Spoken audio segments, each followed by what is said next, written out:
ঘন মেঘে আধার হলো দেখে, ডাকতেছিল শ্যামল দুটি গাই।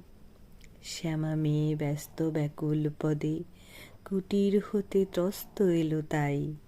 আকাশ পানে হানি যুগল ভুরু, শুনলে বারেক মেঘের গুরু গুরু। কালো, তা সে যতই কালো হোক, দেখেছি তার কালো হরিণ চোখ। নমস্কার, আমি তমালিকা।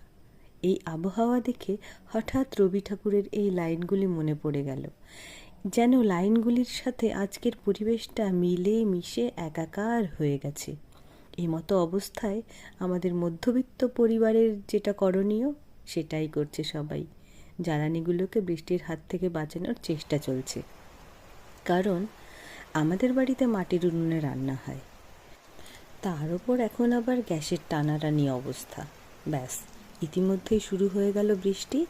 কয়েক ফোঁটা পড়তেই হুড়মুড়িয়ে একটা বৃষ্টিসোঁধা গন্ধ নাকে ভেসে আসছে, যা পৃথিবীর অন্যতম সুন্দর গন্ধগুলির মধ্যে একটা।